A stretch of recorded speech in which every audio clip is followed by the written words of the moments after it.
अस्सलाम वालेकुम and good evening again. आज जो भाई हमारा कॉन्सेप्ट है इसे हम कहते हैं एडवांस विकेबलरी, यानी ये एडवांस विकेबलरी।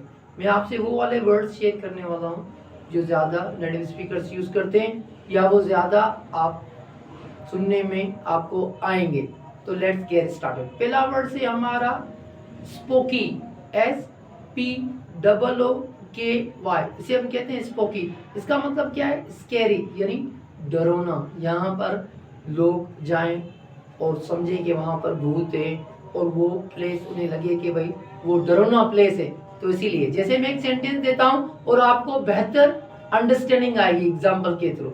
जैसे मैं कहूँ भाई this grey is really spooky, let's get out of here. इसका मतलब है कि भाई ये कब्रिस्तान बहुत डरावना है और चलो यहाँ से अभी बाहर निकलते हैं। और दूसरा जो वर्ड है ये मेरा फेवरेट वन है और ये जबरदस्त वर्ड है, इसे हम कहते हैं down time. What does it mean? इसका मतलब है फ्री टाइम, यानी फारुक वक्त, जहाँ पर आप काम ना करें उसके लिए।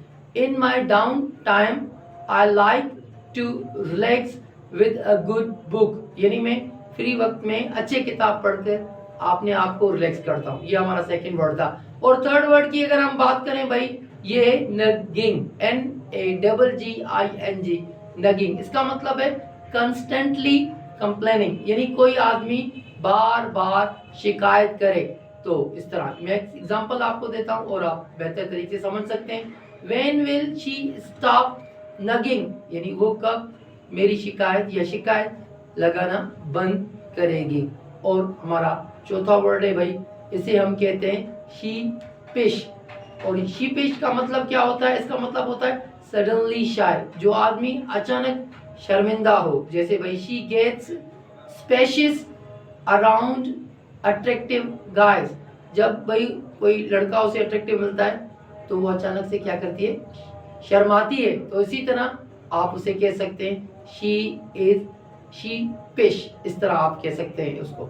अगर हम पांचवें वर्ड्स की बात करें भाई, ये हमारा हीनस। हीनस कहते हैं हम उसको जो बिल्कुल ही ऐसा जुर्म जो आदमी ना करे। जैसे हम इसकी मीनिंग तो विकेड होती है और वो वाला जुर्म जो माशरे में सबसे गंदा जुर्म समझा जाता है। जैसे ही was put in prison for a many years for heinous crime, यानी ऐसा उसने जुर्म किया, किसी ऐसे मासूम बच्चों को मार दिया तो उसको 5 साल जेल में भेजा गया। तो ये 5 वर्ड थे और 5 वर्ड्स हम आपको बताएंगे और इसके थ्रू आप अपनी वोकैबुलरी अच्छी कर सकते हैं। जैसे पहला वर्ड था हमारा स्पोकी, दूसरा डाउन टाइम, तीसरा नगिंग, चौथा सीपेश और पांचवें की हाइनेस यानी बहुत गंदा, यानी इविल। इस तरह ये 5 वर्ड्स थे। Thank you very much. अगर आपको ये ऐसी वीडियो पसंद हो तो प्लीज़ शेयर करें, लाइक करें और सब्सक्राइब करें। Thank you very much.